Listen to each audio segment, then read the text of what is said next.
Move ஆகும். இது செய்யறதுக்கு நீங்க மேக்ஸிமம் எவ்ரிபடி ஒரு மேக்ஸிமம் 45 மினிட்ஸ் நீங்க டைம் ஸ்பெண்ட் பண்ணிப்பீங்க. இது 45 மினிட்ஸ் இந்த டைம் ஸ்பெண்ட் பண்ணா குவாலிட்டி ஃபுட் கிடைக்குது. ஆனா இது வந்து 5 மினிட்ஸ் ஸ்பெண்ட் பண்ணா போதும், பைசா கொடுத்து தான் வாங்கிட்டு வந்துடலாம். சோ இதுல விட டைம் அதுல தான் அதிக ஸ்பெண்டிங். ஆனா energy is more, energy is less. Bad habit நிறைய இருக்கு. பேட் கொலஸ்ட்ரால் நிறைய வந்து ஆட் ஆயிடும். அதுல குட் கொலஸ்ட்ரால் 10% போச்சா கூட நமக்கு நல்லதுதான். சோ நம்ம குழந்தைகளை நம்ம ஃபியூச்சருக்கு நம்ம ஒரு இயர் டு 40 இயர் டு 35 அந்த ஏஜ்ல இருக்கோம்.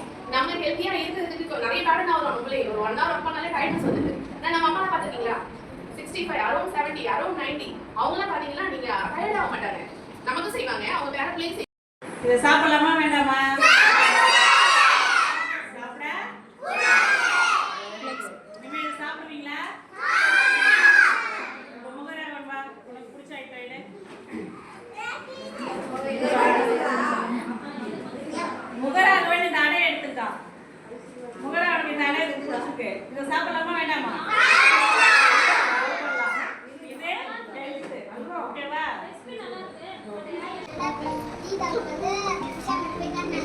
டாக்டர்